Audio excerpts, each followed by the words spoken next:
인사 나누겠습니다. เรามาทักทายกันก่อนนะคะ 네, 안녕하세요. สวัสดีค่ะ 함께 기도하겠습니다. อธิษฐานร่วมกันค่ะ 우주 만물을 창조하신 살아계시는 하나님 아버지 감사합니다. ขอบคุณพระเจ้าพระบิดาผู้ทรงสร้างจักรวาลทั้งปวง 죄 많은 저희들을 대신해서 십자가를 지시고 그 보혈의 피로 우리의 모든 죄를 사하여 주시고 자녀 삼아 주신 크신 사랑을 인하여 감사드립니다. ขอบคุณสำหรับความรักอันยิ่งใหญ่ของพระองค์ที่ทรงรับเราเป็นบุตรของพระองค์ ด้วยการที่พระเยซูคริสต์ถูกตึงบนไม้กางเขนและหลั่งโลหิตเพื่อลบล้างบาปให้เรา 오늘 구원받은 우리가 하나님의 말씀 앞에 모였습니다. วันนี้พวกเราพี่น้องได้มารวมตัวกันต่อหน้าพระวจนะของพระเจ้า 이 시간 각 사람의 마음을 아시는 하나님께서 각 사람에게 필요한 말씀으로 더하여 주시기를 기도드립니다. พระเจ้าผู้ทรงทราบจิตใจของมนุษย์ทั้งปวง ขอพระองค์ทรงมอบพระวจนะที่จำเป็นให้แก่เราแต่ละคนด้วยเถิด 말씀을 통해서 저희를 교훈하여 주시고 저희의 삶을 바꾸어 주시옵소서. ขอพระเจ้าทรงช่วยให้เราได้รับบทเรียนจากพระวจนะของพระองค์และช่วยให้ชีวิตของเรามีการเปลี่ยนแปลงด้วยเถิด 우리를 사랑하시는 예수님 이름으로 기도드렸습니다. เราอธิษฐานในนามองค์พระเยซูคริสต์ผู้ทรงรักเรา 아멘. อาเมน 함께 성경 찾겠습니다. เราจะเปิดหาพระคัมภีร์ด้วยกันนะคะ 성경 여호수아 3장 1절, 3장 1절부터 6절까지 말씀입니다. โยชูวาบทที่3ข้อที่1ถึงข้อที่6ค่ะ 여호수아 3장 1절부터 6절까지 말씀입니다. พระธรรมโยชูวาบทที่3ข้อที่1ถึง6ค่ะ 제가 한 절 읽고 우리 형제 자매님들이 한 절 읽고 이렇게 읽도록 하겠습니다. อาจารย์จะอ่าน1ข้อแล้วเราจะอ่านต่ออีก1ข้อนะคะวนไปค่ะ 여호수아 떤 때 차오 탕 뚜어탄 레 브라차촌 이스라엘 탕못 욕억작 시팀 마등 메남저덴 포카오 파규티난 건자 캄빠이 ต่อมาอีก3วันพวกเจ้าหน้าที่ก็ไปทั่วค่าย 레오 반차 브라차촌와 무아 탄 헨 히 판타산야 행 프라야웨 프라자오 콩탄 레헨 곤 레위 승 벤 뿌로힛 함바이 거하이 욕 억작 티 콩탄 땀 힙난 바이 เพื่อพวกท่านจะได้รู้จักทางที่จะไป เพราะท่านยังไม่เคยไปทางนี้มาก่อน ทิ้งระยะระหว่างท่านและหีบให้ห่างประมาณ1 กิโลเมตร อย่าเข้าไปใกล้หีบนั้น 요슈아 그라오게 브라차촌와 종 참라뚜아 하이 버리솥 프로와 프룽니 프라야웨 자송 탐간 아사짠 탐글랑폭탄 โยชูวาสั่งพวกปุโรหิตว่า จงหามหีบพันธสัญญาไปข้างหน้าประชาชน พวกเขาก็หามหีบพันธสัญญาเดินไปข้างหน้าประชาชน 네,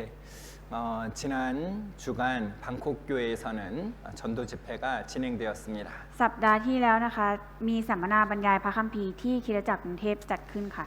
이번 집회에는요 우돈타니에서 10분, 또 칼라신에서 2분, 라오스에서 18분, 그리고 방콕에서 5분 이렇게 총 세 영혼이 35분이 참여하셨습니다. ในสัมมนาครั้งนี้นะคะมีจิตวิญญาณดวงใหม่ทั้งหมด35ท่านที่เข้าร่วมได้แก่อุดรธานี10ท่านกาฬสินธุ์2ท่านลาว18ท่านและกรุงเทพ5ท่านที่ได้เข้าร่วมรับฟังพระวจนะของพระเจ้าค่ะ 이 말씀을 잘 들으셨는데요. 이번 집회를 통해서 또 여러분들이 하나님의 사랑을 깨닫고 구원받으셨을 것이라 생각합니다. ก็ทุกคนนะคะตั้งใจฟังพระวจนะเป็นอย่างมากค่ะแล้วก็เราก็เชื่อว่าผ่านสัมมนาในครั้งนี้หลายคนได้ตระหนักถึงความรักของพระเจ้าและได้รับความรอดแล้วค่ะ 이번 집회로 모두들 수고 많으셨습니다. ก็สำหรับสัมมนาในครั้งนี้นะคะก็มีพี่น้องหลายท่านนะคะที่เหน็ดเหนื่อยเพื่อสัมมนาในครั้งนี้ค่ะ 또 함께 수고해 주신 이 대국교회 선교팀과 또 함께 기도해 주신 모든 형제 자매님들께 감사의 말씀을 드립니다. แล้วก็รวมทั้งทีมมิชชันนารีจากแทกูที่มารับใช้ร่วมกันนะคะ แล้วก็ขอบคุณทุกคนที่ได้ร่วมกันอธิษฐานเผื่อด้วยค่ะ 특별히 이번에 말씀 들으셨던 우돈타니 식구들이 있는 그 우돈타니 그 지역은요, 이 공산국가인 라오스와 아주 가까이 있는 지역이어서 이 복음을 전할 수 있는 아주 중요한 지역입니다. แล้วก็โดยเฉพาะอย่างยิ่งนะคะ จังหวัดอุดรธานีนะคะ ที่ตั้งอยู่ในภาคตะวันออกเฉียงเหนือของประเทศไทย ถือเป็นฐานและเส้นทางสำคัญในการประกาศข่าวประเสริฐไปยังประเทศลาวซึ่งเป็นประเทศคอมมิวนิสต์ค่ะ 이 우돈타니에 계속 복음이 전해져서 라오스까지도 복음이 전해질 수 있도록 우돈타니에도 교회가 세워지고 또 라오스에도 하나님의 교회가 세워질 수 있도록 우리가 함께 기도했으면 좋겠습니다. ก็ขอให้เราร่วมมือกันและอธิษฐานเพื่อให้ข่าวประเสริฐนะคะ ยังคงถูกประกาศอย่างต่อเนื่องไปในจังหวัดอุดรธานี และให้คริสตจักรของเราได้รับการสถาปนาขึ้น เพื่อที่ความรักของพระเจ้าจะได้ถูกส่งต่อไปยังประเทศลาวซึ่งเป็นประเทศคอมมิวนิสต์ค่ะ 우리는 지난 시간 여호수아 2장을 함께 공부했습니다. ก็ครั้งที่แล้วนะคะ เราได้เรียนรู้ร่วมกันในพระธรรมโยชูวาบทที่ 2 ค่ะ 이 이스라엘 그 이스라엘에게 하나님께서 주시겠다 약속하신 땅 바로 가나안 땅이죠. ชาวอิสราเอลนะคะได้ทำการสอดแนมเมืองเยริโค ซึ่งเป็นเมืองแรกในดินแดนคานาอันที่พระเจ้าจะทรงสัญญาว่าจะประทานให้ค่ะ 그 땅의 첫 번째 성이 여리고 성이었는데 이 여리고 성에는요 바로 기생 라합이 살고 있었습니다. และในเมืองเยริโคนั้นนะคะ มีหญิงโสเภณีชื่อราหับอาศัยอยู่ค่ะ 이 라합은요 이 하나님께서 행하시는 일들을 눈으로 보지 못했습니다. 경험하지도 못했습니다. ราหับนะคะเป็นหญิงที่มีความเชื่อ แต่ว่าเธอเพียงแค่ได้ยินเรื่องราวของพระเจ้าเท่านั้นไม่เคยประสบกับการอัศจรรย์ของพระเจ้าโดยตรงค่ะ 그럼에도 불구하고 하나님을 온전히 신뢰하고 바랐던 그런 믿음의 여인이었습니다. แต่เธอก็เป็นผู้หญิงที่มีความเชื่อและมีความวางใจและเชื่อในพระเจ้าอย่างเต็มเปี่ยมค่ะ 여러분 이 라합의 믿음은요 이 라합만 구원한 것이 아니라 라합의 가족까지도 구원했다는 것을 우리는 기억합니다. และความเชื่อของราหับนะคะไม่เพียงแต่ทำให้เธอได้รับความรอด แต่ยังทำให้ครอบครัวของเธอได้รับความรอดด้วยค่ะ 사도행전 16장 31절에도 주 예수를 믿으라 그리하면 너와 내 집이 구원을 얻으리라 말씀하셨습니다. ในกิจการบทที่ 16 ข้อที่ 31 ก็มีกล่าวไว้ว่า เปาโลกับศิลาจึงกล่าวว่า จงวางใจในพระเยซูองค์พระผู้เป็นเจ้า แล้วท่านและครอบครัวจะได้รับความรอด 여러분 예수님을 믿는 것은요 자신만 구원하는 것이 아니에요. 예수님을 믿을 때 그 가족까지도 이 구원받을 수 있는 이 축복이 주어지는 겁니다. การเชื่อในพระเยซูคริสต์นะคะ ไม่ใช่เพียงเราเท่านั้นที่จะรอด แต่รวมถึงครอบครัวเราด้วยค่ะ ที่จะได้รับความรอด ซึ่งเป็นพระพรที่พระเจ้าประทานให้ค่ะ 이 채시아 자매님 한 분이 구원받으셔서요. 이 그 가족인 닝 자매님 또 언 자매님 띵 자매님에게도 이 복음이 전해졌잖아요. อย่างพี่น้องสะอาดนะคะ ก็ได้รับความรอดเพียง1 คนก่อนแล้วต่อมานะคะ พี่น้องนิ้งพี่น้องอ่อน พี่น้องติ๋มนะคะ ก็ได้รับความรอดด้วยค่ะ 하나님을 올바로 믿고 또 하나님 안에 거할 때 하나님 안에 붙어 있을 때 교회에 붙어 있을 때요. 이 하나님께서 구원의 열매를 자꾸 맺어 주시는 겁니다. ในตอนที่เรามีความเชื่อในพระเจ้าอย่างถูกต้อง และอยู่ติดสนิทกับพระศาสนาของพระเจ้าหรือคริสตจักรนะคะ พระเจ้าจะทรงช่วยให้เกิดผลในเรื่องของการที่ครอบครัวเราได้รับความรอดหรือมีผู้คนได้รับความรอดเพิ่มขึ้นค่ะ 오늘은요 여호수아 3장을 함께 배우도록 하겠습니다. วันนี้นะคะเราจะมาเรียนรู้ในพระธรรมโยชูวาบทที่ 3 ค่ะ 이제 여리고성 그 정탐을 마친 이스라엘 민족은요 이제 40년간의 광야 생활을 마치고 하나님의 약속하신 땅 그 가나안 땅에 들어가기 위해서요 마지막 관문인 요단강을 건너는 사건이 기록되어 있습니다. ก็คือในโยชูวาบทที่ 3 นะคะ จะบันทึกเกี่ยวกับเหตุการณ์ของชนชาติอิสราเอลหลังจากสอดแนมดินแดนได้เสร็จสิ้นลง และได้สิ้นสุดการใช้ชีวิต 40 ปีในถิ่นทุรกันดารหลังจากออกจากอียิปต์มานะคะ และกำลังจะข้ามแม่น้ำจอร์แดนซึ่งเป็นด่านสุดท้ายเพื่อจะเข้าสู่คานาอันดินแดนแห่งพันธสัญญาค่ะ 우리가 함께 읽었던 이 여호수아 3장 1절부터 6절까지는요 이스라엘 백성이 시딤에 모여 있다가 그들이 요단 강가로 이동했습니다. 그리고 그곳에 집결해서 3일 동안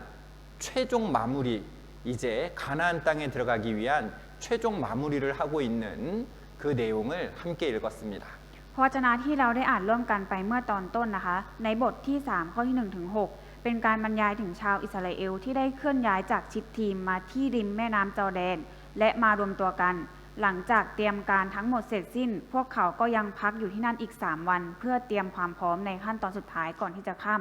แม่น้ำจอร์แดนไปค่ะ 이 요단강을 건너기 전에 3일 동안 준비한 내용들에서 교훈을 몇 가지 먼저 받아보겠습니다. ผ่านการที่ชาวอิสราเอลนะคะยังหยุดอยู่ที่ริมแม่น้ำจอร์แดนยังไม่ข้ามไปนะคะเราจะมารับรู้บทเรียนกันเกี่ยวกับเรื่องราวนี้ค่ะ 네, 3장 1절입니다. ข้อที่บทที่3ข้อที่1ค่ะ 여호수아가 아침에 일찍이 일어나서 โยชูวาตื่นแต่เช้า 이 여호수아가요 언제 일어났어요? บอกไว้ว่าโยชูวาตื่นตอนไหนคะ 아침에 일찍 일어났습니다. ตื่นแต่เช้าค่ะ 여호수아가 아침 일찍 일어나서 행하고 있는 모습을 성경은 강조하고 있습니다. คือพระคัมภีร์กำลังเน้นย้ำนะคะว่า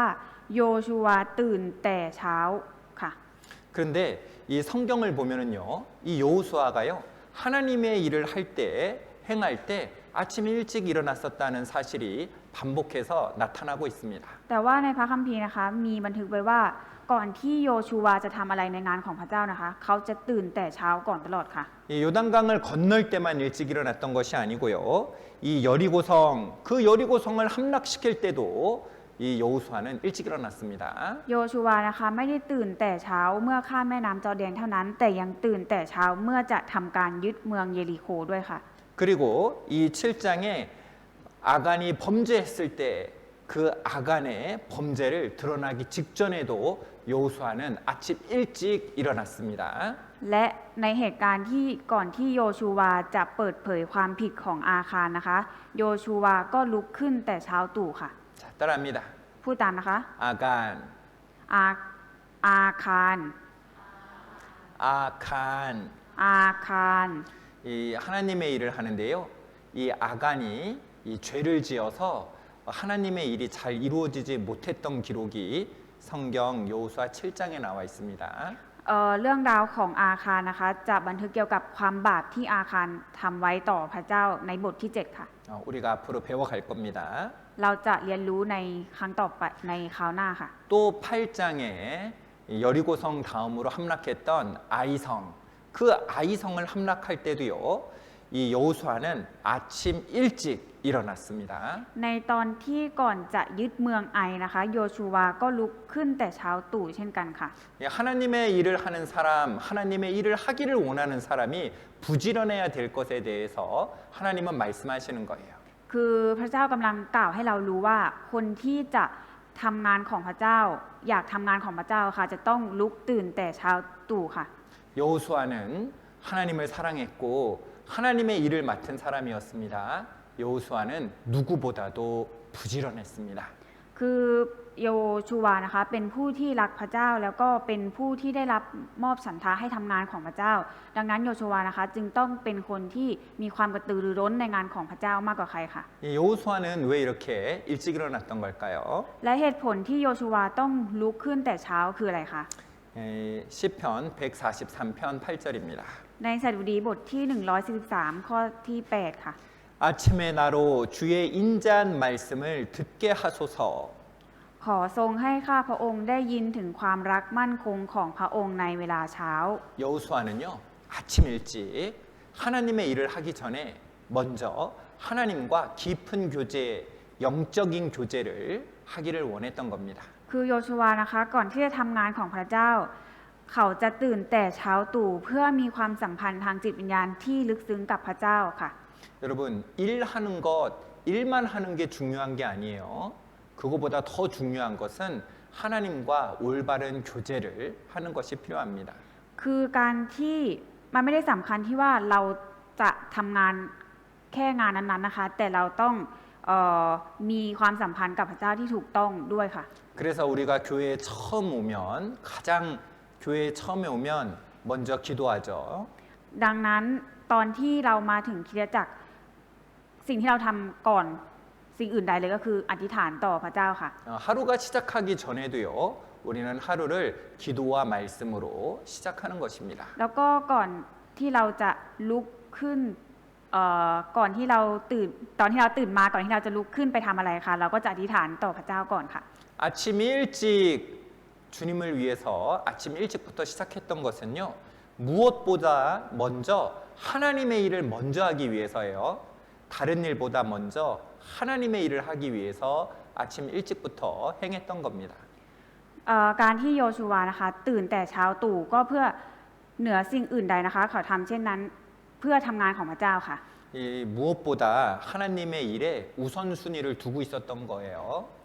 เพราะเขาให้ความสำคัญกับงานของพระเจ้าเป็นอันดับแรกค่ะ 여러분 우리는 정말 많은 일이 있잖아요. ทั่วคะเราก็มีงานอะไรให้ทำเยอะแยะมากมายใช่ไหมคะ 그런데요. 우리는 하나님의 일을 몇 번째로 하고 있습니까? แต่เราเอางานของพระเจ้าค่ะไว้เป็นอันดับที่เท่าไหร่อยู่คะ 다른 일을 먼저 하면 하나님의 일을 할 시간이 없는 거예요. ถ้าเราไปทำสิ่งอื่นก่อนนะคะ เราจะไม่มีเวลามาทำงานของพระเจ้าค่ะ 하나님의 일이 정말로 중요하다고 생각한다면 먼저 하나님의 일을 해야 되는 겁니다. คือถ้าเราคิดว่างานของพระเจ้าสำคัญที่สุดเป็นอันดับแรกจริงๆอะค่ะเราก็จะทำงานของพระเจ้าก่อนเป็นอันดับแรกค่ะ 마태복음 6장 33절입니다. มัทธิวบทที่ 6 ข้อที่ 33 ค่ะ 마태복음 6장 33절 말씀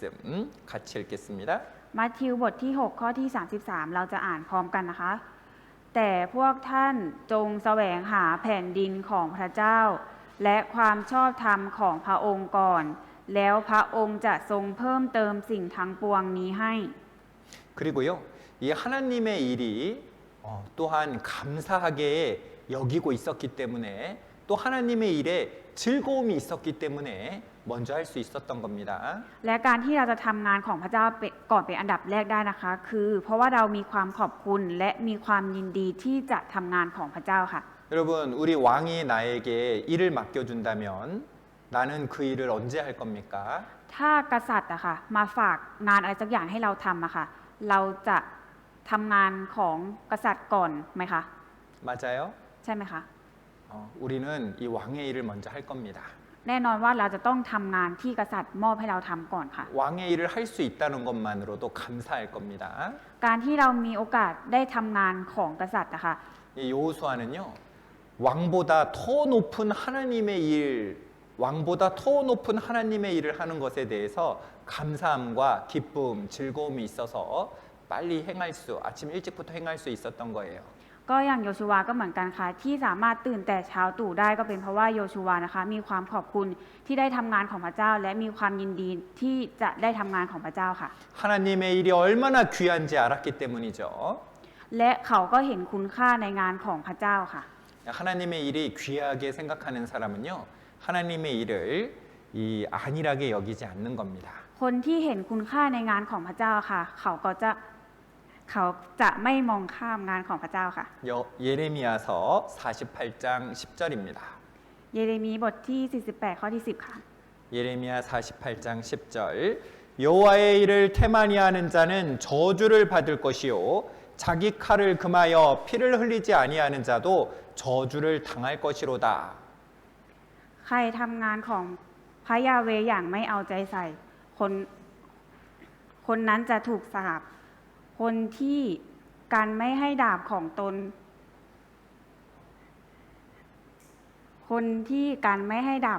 นทำให้โลหิตตกคนนั้นก็ถูกสาป 여러분, 이 하나님의 일은요 정말로 귀한 일입니다. 그 일을요 이 태만히 해서는 안 되는 거예요.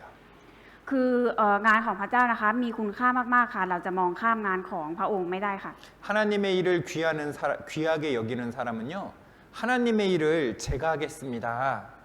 하나님의 일을 제가 하겠습니다. 라고 말합니다. คนที่เห็นคุณค่าในงานของพระเจ้าค่ะจะสามารถพูดออกมาได้ก่อนเลยค่ะว่าฉันจะทำงานของพระเจ้าเองฉันจะเป็นคนทำ 그런데 하나님의 일을 귀하게 여기지 않는 사람은요 뭐라고 말할까요? แต่สำหรับคนที่ไม่เห็นคุณค่าในงานของพระเจ้าค่ะจะพูดว่าอะไรคะ 제가요? 제가 왜 해요?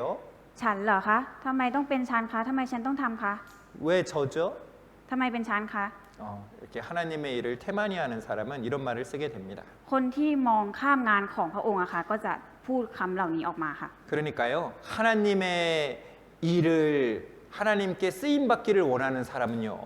아주 일찍부터 부지런하게 준비해야 되는 것입니다. คนที่อยากรับใช้งานของพระเจ้านะคะ ก็จะจำเป็นต้องมีจิตใจกระตือรือร้นที่จะทำงานของพระองค์ค่ะ 그래서 로마서 12장 11절에도 부지런하여 게으르지 말고 열심을 품고 주를 섬기라고 말씀하셨습니다. ในโรมบทที่ 12 ข้อ 11 นะคะ ก็มีกล่าวไว้ว่า อย่าอ่อนระอาจงมีจิตใจกระตือรือร้นด้วยพระวิญญาณ จงปฏิบัติองค์พระผู้เป็นเจ้า 여호수아 3장 3절입니다. โยชูวาบทที่ 3 ข้อที่ 3 ค่ะ 이 백성에게 명하여 가로되 너희는 레위 사람 제사장들이 너희 하나님 여호와의 언약궤 매는 것을 보거든 너희 곳을 떠나 그 뒤를 쫓으라. แล้วบัญชาประชาชนว่าเมื่อท่านเห็นหีบพันธสัญญาแห่งพระยาเวห์พระเจ้าของท่าน และเห็นคนเลวีซึ่งเป็นปุโรหิตหามไป ก็ให้ยกออกจากที่ของท่านตามหีบนั้นไป 여기 보니까요, 이 하나님 여호와의 언약궤라고 나옵니다. ตรงนี้นะคะมีคำกล่าวว่า หีบพันธสัญญาแห่งพระยาเวห์พระเจ้าของท่านค่ะ 이 힙 판타산냐 행 프라야웨 프라짜오. 자, 이거 어디서 나왔었나요? หีบพันธสัญญาแห่งพระยาเวห์พระเจ้าออกมาจากไหนคะ 우리 성막 배웠던 거 기억나나요? ยังจำได้ไหมคะตอนที่เราเรียนเกี่ยวกับเต็นท์พับผ้าค่ะ 이 성막 안에는요, 이 7가지 기구가 있었습니다. ในเต็นท์พับผ้าค่ะจะมีเครื่องใช้สำหรับใช้ในการถวายบูชาค่ะอยู่ 7 อย่างค่ะ 그런데요, 이 성막을 세 부분으로 나눌 수 있다고 했는데 그 중에 가장 중요한 부분, 가장 거룩한 부분이 바로 지성소입니다. คือสถานเต็นท์พับผ้านะคะก็จะแบ่งได้ออกเป็น 3 ส่วนค่ะ แต่ส่วนที่สำคัญที่สุดและบริสุทธิ์ที่สุดนะคะจะเรียกว่าอภิสุทธิสถานค่ะ 여러분, 그 지성소에 있었던 기구가 바로 이 언약궤인 겁니다. สถานนมัสการชั้นในหรือที่เรียกว่าอภิสุทธิสถานนะคะ ซึ่งเป็นสถานที่ที่บริสุทธิ์ที่สุดจะพบกับหีบพันธสัญญาตั้งอยู่ในนั้นค่ะ 그리고 하나님께서 성막에 대해서 말씀하실 때도 가장 먼저 말씀하신 것이 바로 이 언약궤에 대해서 말씀하세요. และเวลาพระเจ้าจะทรงตัดถึงสิ่งที่สำคัญที่สุดอะค่ะในสำหรับเต็นท์พับผ้าใช่ไหมคะพระเจ้าจะทรงตัดถึงหีบพันธสัญญาก่อนค่ะ 왜 가장 먼저 말씀하셨을까요? ทำไมพระเจ้าถึงตัดก่อนคะ 가장 중요한 것이기 때문입니다. เพราะว่าเป็นสิ่งที่สำคัญที่สุดค่ะ 이 성막은요, 바로 예수님이 하신 일이 성막을 통해서 잘 나타나 있습니다. ผ่านเต็นท์พับผ้านะคะจะทำให้รู้ถึงเรื่องราวของพระเยซูคริสต์ได้ดีที่สุดค่ะ 그런데 그 중에서도요, 이 언약궤는 예수님의 가장 완벽한 이 모형이기 때문입니다. และที่หีบพันธสัญญาเป็นสิ่งที่สำคัญที่สุด เพราะว่าหีบพันธสัญญาเป็นแบบจำลองที่สมบูรณ์ที่สุดของพระเยซูคริสต์ค่ะ 자, 3장 3절에 보니까 너희는 그 언약궤를 매는 것을 보거든 그 뒤를 따르라, 언약궤를 따르라 말씀하고 있습니다. ในโยชูวาบทที่ 3 ข้อที่ 3 ก็กล่าวไว้เหมือนกันค่ะว่า เมื่อท่านเห็นหีบพันธสัญญาแห่งพระยาเวห์พระเจ้าของท่านให้ตามหีบนั้นไป 그러니까 이 언약궤를 따르는 삶은 누구를 따르는 삶이에요? คือชีวิตที่ตามหีบพันธสัญญาของพระเจ้าไปอะค่ะก็เท่ากับชีวิตของเราตามใครไปอยู่คะ 아잔 마이카? 크라이카? ตาม 누구죠? ตามใครคะ 땀 프라예수. ตามพระเยซูค่ะ 바로 증거궤를 따른다는 것은요, 바로 예수님을 따라 살아가는 것을 뜻하는 겁니다. ก็คือให้ตามหีบพันธสัญญาไปกำลังกล่าวอยู่ค่ะว่าให้ตามพระเยซูคริสต์ไปค่ะ 이 언약궤를 통해서요, 이 그리스도인들은요, 이 심판으로부터 이 안전하게 이 보호해 주는 것을 알 수 있습니다. หีบพันธสัญญาหรือหีบแห่งสักขีพยานเนี้ยค่ะเป็นที่ลี้ภัยที่พระเจ้ามอบให้แก่คริสเตียนเพื่อความปลอดภัยจากการพิพากษาและมรสุมแห่งชีวิตค่ะ 이 성경에는요, 이런 힙, 이런 괴가요, 이 세 가지가 나옵니다. ในพระคัมภีร์นะคะได้กล่าวถึงหีบเนี้ยค่ะอยู่ 3 ประเภทค่ะ 기억나세요? จำได้ไหมคะ 첫 번째는요, 이 힙, 노아, 이 바로 노아의 방주입니다. หีบแรกนะคะคือหีบของโนอาห์หรือว่าเรือใหญ่นั่นเองค่ะ 이 힙도요, 심판으로부터 보호해 줬죠. หีบหรือว่าเรือใหญ่ของโนอาห์เนี่ยค่ะก็ทำให้สามารถหลีกเลี่ยงการพิพากษาได้ค่ะ 이 물심판으로부터 보호해 줬습니다. ปกป้องจากการพิพากษาด้วยน้ำค่ะ 이 방주에다가는 물이 새지 않도록 뭘 발랐죠? คือแล้วเพื่อที่จะไม่ให้น้ำรั่วเข้าไปในเรือค่ะ จะต้องทาอะไรที่เรือคะ 뭘 발랐어요? ทาอะไรคะ 역청을 발랐습니다. ทายางมะตอยค่ะ 그리고요, 두 번째 또 어떤 힙이 있죠? อย่างที่สองคือหีบอะไรคะ 바로 이 모세의 괴, 모세가 아기 모세가 이 탔던 바로 이 갈대 상자입니다. หีบของโมเสสค่ะ เป็นตะกร้าสารจากต้นกก ตอนที่โมเสสนะคะถูกทิ้งลงไปในแม่น้ำนะคะ โมเสสนะคะอยู่ในตะกร้านี้ค่ะ 바로 이 괴가 모세를요, 이 나일강의 죽음, 나일강의 위협으로부터 이 모세를 보호해 줬습니다. หีบของโมเสสหรือว่าตะกร้าสนเนี้ยค่ะช่วยให้โมเสสนะคะได้รอดจากแม่น้ำแห่งนี้ค่ะ 그리고 세 번째 우리가 오늘 그 뿌로힛 바로 제사장들이 메고 갔던 세 번째 괴는 언약궤입니다. และหีบแห่งพันธสัญญาสุดท้ายนี้นะคะก็คือที่ปรากฏในภาชนะเมื่อสักครู่ในตอนที่ปุโรหิตนะคะจะต้องตามหีบพันธสัญญานี้ไปค่ะ 이 언약궤도요, 이 죄인의 구원, 바로 이 속죄소의 피 아래에서의 구원을 이 나타내주고 있죠. และหีบแห่งพันธสัญญานี้นะคะเป็นสัญลักษณ์ถึงความรอดของคนบาปซึ่งอยู่ภายใต้พระโลหิตพระที่นั่งกรุณานี้ค่ะ 여러분, 우리가 이 성경에서 이 역청이라고 나와 있는 이 방주에 발랐던 역청, 그리고 모세가 탔던 그 갈대 상자에 발랐던 역청은 이 코페르인데요. 바로 속전, 대속물을 이 의미하는 단어이기도 합니다. ยางมะตอยนะคะที่ใช้ทาเรือของโนอาห์กับยางมะตอยที่ใช้ทาตะกร้าจากต้นสนกกของโมเสสนะคะยางมะตอยนะคะมีคำกล่าวอีกคำว่าก็คือโคเฟอร์นะคะซึ่งมีความหมายว่าเงินไทยบาปหรือค่าไทยบาปค่ะ 그러니까요. 바로 이 보혈과 너무나 잘 어울리죠. 피와 너무나 잘 어울리죠. คือ 이 코페르가 바로 예수님의 보혈과 너무나 잘 어울리죠. ก็คือคำว่าโคเฟอร์หรือยางมะตอยนะคะมันมีความหมายโดยในว่าของที่ใช้ลบล้างบาปซึ่งมันมีเป็นเหมือนรูปแบบจำลองของเลือดใช่ไหมคะ 그러므로 이 언약궤는요, 이 심판으로부터 보호되는 아주 안전한 그런 은혜의 보좌인 것입니다. ดังนั้นหีบพันธสัญญาที่ไม่มีพระที่นั่งกรุณาแห่งการลบล้างบาปก็คือบัลลังก์แห่งการพิพากษาแต่ถ้าหีบพันธสัญญาที่มีโลหิตอยู่ภายใต้พระที่นั่งกรุณานะคะก็จะเป็นบัลลังก์แห่งพระคุณค่ะ 여러분, 이 언약궤를 따른다는 것은요, 바로 예수님을 따른다는 것입니다. การที่ติดตามหีบพันธสัญญาไปก็คือการติดตามพระเยซูคริสต์นั่นเองค่ะ 언약궤를 따른다는 것은요, 이 순종하는 것을 의미하는 겁니다. การติดตามหีบพันธสัญญาก็คือหมายถึงการเชื่อฟังนั่นเองค่ะ 바로 언약궤, 바로 하나님의 임재와 속죄, 죄사함, 바로 그것을 나타내잖아요. หีบพันธสัญญานะคะคือสัญลักษณ์ของการประทับของพระเจ้าค่ะ 그러니까 구원받은 사람은 예수님을 따라 살아가야 된다. 내 마음, 내 뜻대로 살아가는 것이 아니라 예수님을 따라 살아가는 순종의 삶을 살아가야 된다는 거예요. คือกำลังจะบอกว่าผู้คนที่ได้รับความรอดแล้วนะคะจะต้องเดินตามพระเจ้าไม่ใช่เดินตามจิตใจของตัวเองค่ะ 이 이스라엘 백성들이 40년 동안 광야의 길을 걸을 때 그 광야의 길 앞에는요, 항상 언약궤가 먼저 앞서갔습니다.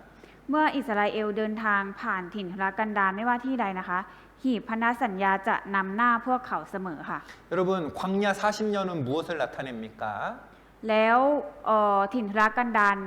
การที่เขาใช้ชีวิตในถิ่นทุรกันดาร40 ปีนั้นนะคะกำลังถิ่นทุรกันดารนั้นเป็นแบบจำลองของอะไรคะ 뭘 나타내요? ถิ่นทุรกันดารเป็นแบบจำลองของอะไรคะ 구원받은 그리스도인의 삶 바로 생활구원을 나타내잖아요. ก็คือสำหรับคริสเตียนนะคะจะต้องใช้ชีวิตในทางจะต้องใช้ชีวิตความรอดในการใช้ชีวิต 이 민수기 10장 33절에도 보면 여호와의 언약궤가 길에 앞서 행하여 이 항상 언약궤가 앞서간다는 것을 볼 수 있습니다. ในกันดารวิถีบทที่10ข้อที่33นะคะก็มีกล่าวไว้ว่าหีบพันธสัญญาของพระยาเวนำหน้าเขาทั้งหลายไป 이 구원받은 그리스도인은요 이제 하나님을 따라가는 삶, 예수님을 따라가는 삶, 바로 순종하며 살아가는 것을 의미하는 것입니다. การตามหีบพันธสัญญาคือการเชื่อฟังและดำเนินชีวิตตามการทรงนำของพระเจ้าค่ะ 그럴 때요 이 한 번도 가보지 않은 광야길, 걸어보지 않아서 두려운 광야길이요 이 아주 안전하게 되는 거예요. ถึงแม้ว่าถิ่นทุรกันดารนะคะจะเป็นที่ที่ไม่เคยไปมาก่อน แต่เพราะว่าติดตามหีบพันธสัญญาไป ก็เลยกลายเป็นที่ที่ปลอดภัยที่สุดค่ะ 예를 들어 이 캄캄한 어두운 밤에 길을 걷는 건 너무나 위험하잖아요.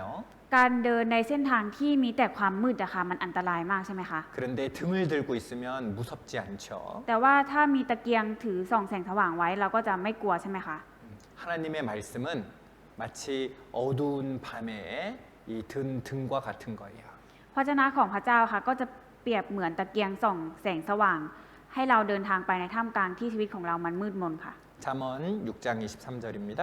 สุภาษิตบทที่6ข้อที่23ค่ะ 같이 읽겠습니다. อ่านด้วยกันนะคะ เพราะบัญญัติเป็นประทีปและคำสอนเป็นแสงสว่าง และคำตักเตือนเพื่อการสั่งสอนเป็นทางแห่งชีวิต 대저 여호와의 명령은 등불이요. 바로 하나님의 말씀은요. 이 등불과 같은 겁니다. เพราะพระบัญญัติเป็นประทีปหรือกล่าวได้ว่าพระวจนะของพระเจ้านะคะเป็นประทีปหรือว่าตะเกียงส่องแสงสว่างนั่นเองค่ะ 이 캄캄한 어두움에 보이지 않는데 이 등을 들면 환해서 보이잖아요. คือในเส้นทางที่มันมืดอะค่ะถ้าเราถือตะเกียงที่มันมีแสงสว่างอะค่ะมันก็เส้นทางมันก็จะไม่มืดใช่ไหมคะ 이스라엘 백성들이요 한 번도 가보지 않은 길을 언약궤를 따라가면 그 길을 갈 수 있는 거예요. เส้นทางถิ่นทุรกันดารนะคะเป็นเส้นทางที่ชาวอิสราเอลไม่เคยไป แต่เพราะว่าพวกเขาตามหีบแห่งพันธสัญญาที่พระเจ้าทรงนำไป เขาก็เลยสามารถเดินไปได้ค่ะ 여러분 우리는 어떻습니까? แล้วพวกเราเป็นอย่างไรคะ 우리도요 앞으로 아직 일어나지도 않은 미래의 일들을요 우리는 하나님의 말씀을 통해서 이미 다 알고 있습니다. ก็คือในอนาคตนะคะเราไม่สามารถรู้ถึงเรื่องราวที่มันยังไม่เกิดขึ้นใช่ไหมคะแต่ว่า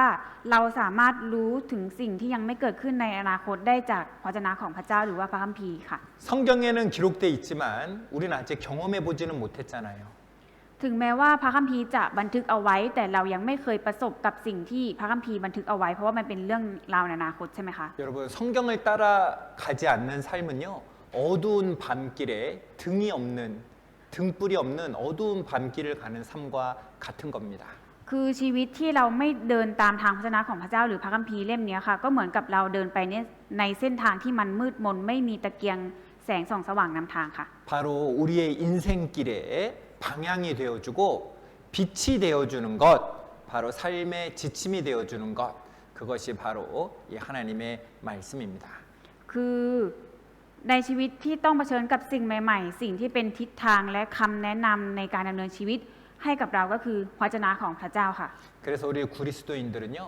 이 하나님의 말씀을 따라 살아가는 것 하나님께 순종하는 것 그리고 그 말씀을 깨닫는 것이요 너무너무 중요한 겁니다. ดังนั้นในสำหรับชีวิตคริสเตียนนะคะการเดินตามทางพระวจนะของพระเจ้าการเชื่อฟังพระองค์และตระหนักรู้ในพระวจนะของพระเจ้าค่ะเป็นสิ่งที่สำคัญสำหรับชีวิตคริสเตียนมากค่ะ 여러분 이스라엘 백성들이 이 강약길 그 한 번도 걸어가 보지 않은 그 어려운 길을 갈 때 뭘 보고 가야 되죠? เอ่อชาวอิสราเอลที่เดินไปในเส้นทางถิ่นทุรกันดารที่เขาไม่เคยไปมาก่อนแล้วมันก็มืดอะค่ะคือชาวอิสราเอลจะต้องตามอะไรไปคะ 무엇을 봐야 돼요? ต้องมองดูที่อะไรคะ 힙 판타산야 공프라야웨 하나님의 언약궤를 봐야 되는 겁니다. ต้องมองดูหรือติดตามหีบแห่งพันธสัญญาค่ะ 그래야 하나님의 말씀에 눈을 고정해야 하나님께서 가르쳐 주시는 길을 갈 수 있는 거예요. เพราะว่าคำสอนเป็นแสงสว่างและคำตักเตือนเพื่อการสั่งสอนเป็นทางแห่งชีวิตค่ะ 그리고 하나님이 가르쳐 주시는 그 길을 우리 그리스도인들은요, 따라서 걸어야 되는 겁니다. และเส้นทางที่พระเจ้าทรงสั่งสอนเราอะค่ะเราจะต้องเดินไปตามเส้นทางที่พระเจ้าสั่งสอนเราไว้ค่ะ 5절입니다. ข้อที่ 5 ค่ะ 여호수아가 또 백성에게 이르되 너희는 스스로 성결하라 여호와께서 내일 너희 가운데 기사를 행하시리라. โยชูวากล่าวแก่ประชาชนว่าจงชำระตัวให้บริสุทธิ์เพราะว่าพรุ่งนี้พระยาเวจะทรงทำการอัศจรรย์ท่ามกลางพวกท่าน 하나님 말씀하십니다. 너희는 스스로 성결케 하라 성결하라라고 말씀하십니다. พระเจ้าตรัสเขาว่าจงชำระตัวให้บริสุทธิ์ 스스로 성결케 하라는 말 무슨 말입니까? จงชำระตัวให้บริสุทธิ์คือกำลังหมายความว่าอะไรคะ 우리 구원받은 그리스도인들에게 적용하면 죄와 싸우라는 거죠. ถ้าเอานำมาปรับใช้สำหรับคริสเตียนเราอะค่ะก็คือเราจะต้องต่อสู้กับบาปหรือธรรมชาติบาปที่มันยังมีอยู่ในตัวเราค่ะ 나 원래 죄인으로 태어났잖아. ปกติฉันก็เกิดมาเป็นคนบาปอยู่แล้ว 죄 짓는 게 너무 자연스럽잖아. การทำบาปมันเป็นเรื่องธรรมชาติ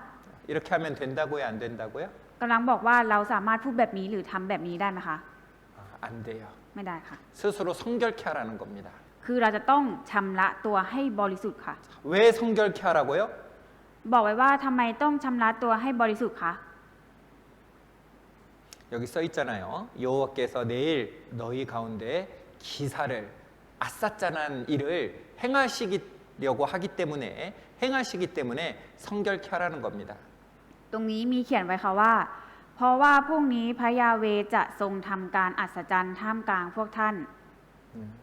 바로요. 하나님께서 우리가 깨끗하게 있을 때 나를 통해서 놀라운 일을 하신다는 거예요. ก็คือกำลังจะบอกว่า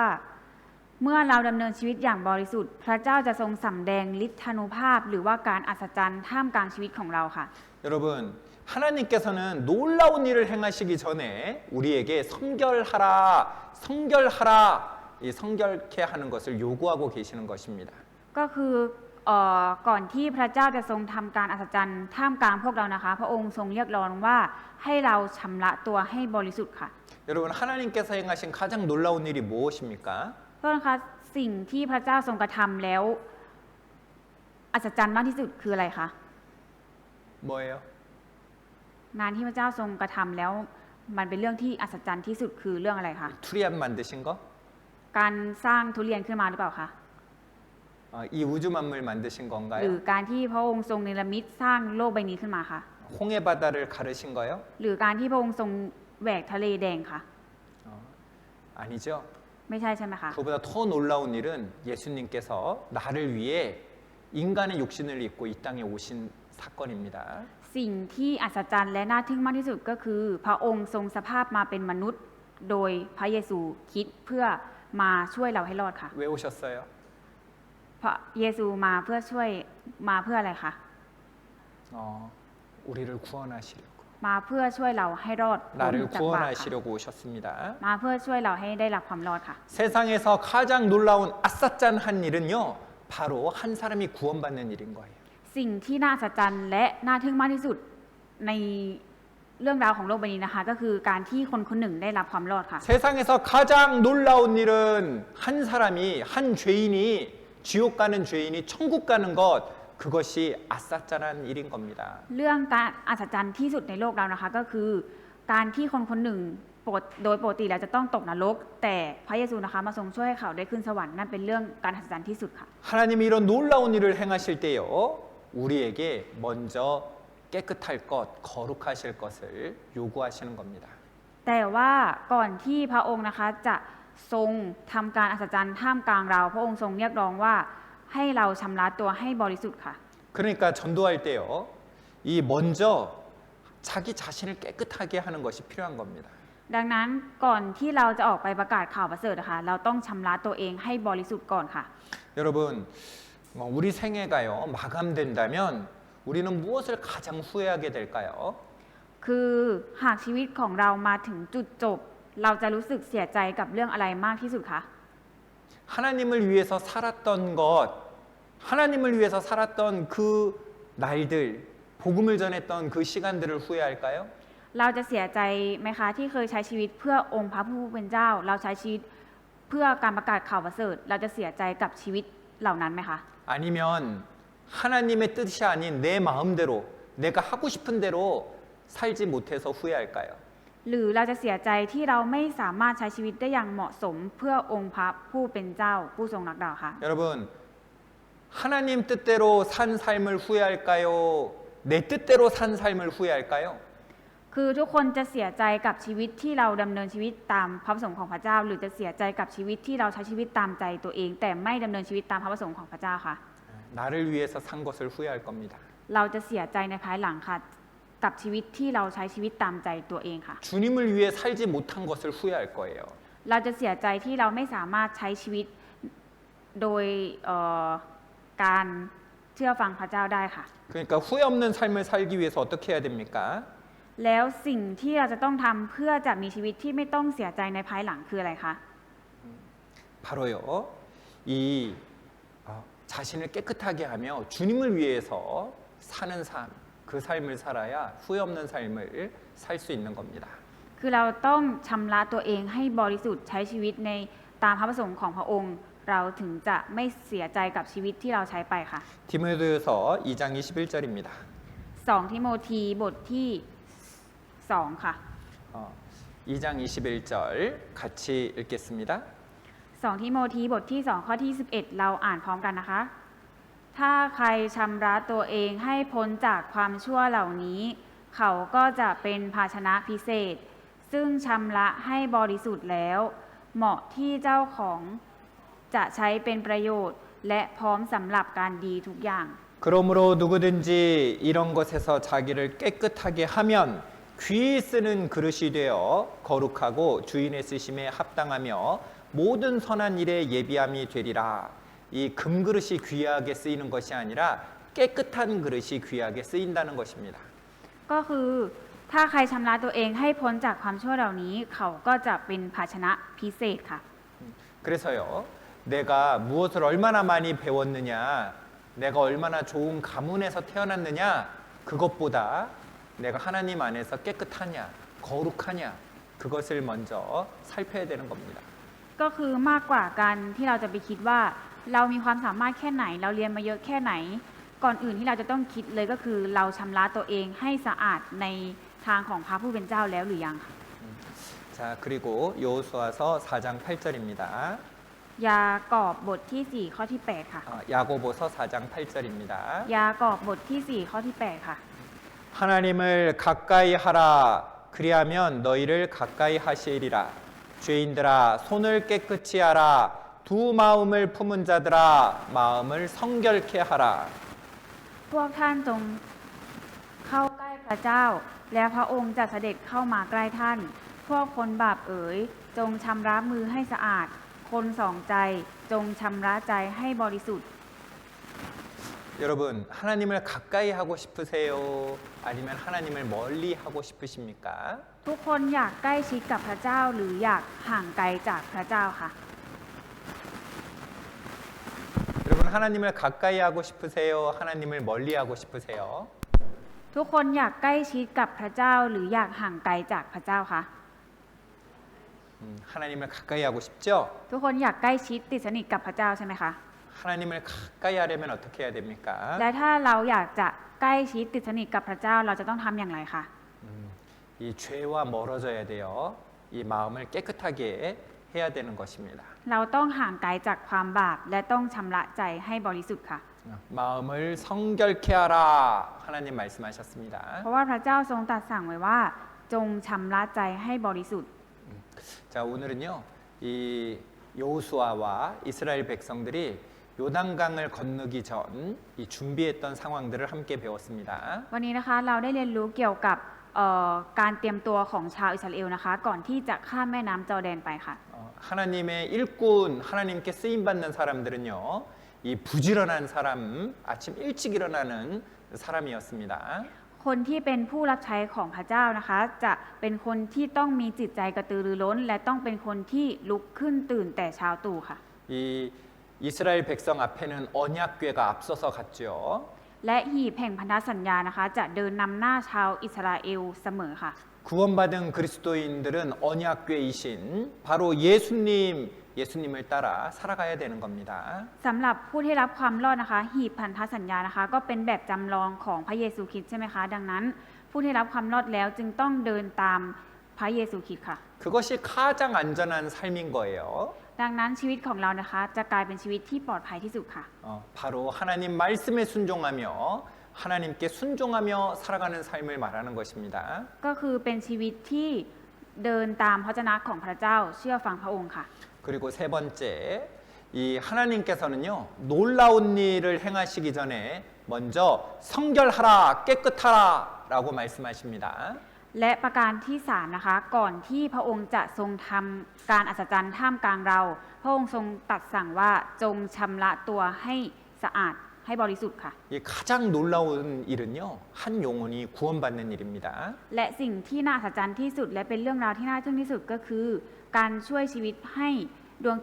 จิตวิญญาณหนึ่งได้รับความรอดค่ะ 나를 통해서 복음이 잘 전해지지 않나요? 나를 통해서 전도가 잘 되지 않나요? ก็คือผ่านทางเราอะค่ะเราไม่สามารถประกาศข่าวประเสริฐได้ดีเท่าไหร่ค่ะ 내가 혹시 죄와 가까이 있는 것은 아닌가 생각해 봐야 됩니다. คือเราต้องมาคิดทบทวนตัวเองดูค่ะว่าเรากำลังติดใกล้ชิดกับบาปอยู่หรือเปล่า 하나님께서는 성결하라. 하나님은 우리를 통해서 놀라운 일을 행하고 싶으세요. คือพระเจ้านะคะอยากทำการอัศจรรย์ท่ามกลางพวกเราค่ะ 바로 우리를 통해서 하나님의 놀라운 일이 일어나기 위해서는 성결케 하라. 거룩해야 됩니다. 죄와 싸워야 되는 거죠. เพื่อที่จะให้พระเจ้านะคะสามารถทำการอัศจรรย์ท่ามกลางเราได้ เราจะต้องชำระตัวให้บริสุทธิ์ชำระใจให้บริสุทธิ์ค่ะ 이 세 가지를 잘 기억하셨으면 좋겠습니다. อยากให้ทุกคนนะคะจำ3ประการนี้เอาไว้ให้ได้ค่ะ 오늘 말씀은 여기까지 하겠습니다. พระวจนะในวันนี้มีเพียงเท่านี้ค่ะ ขอบ 감사합니다. คุณค่ะ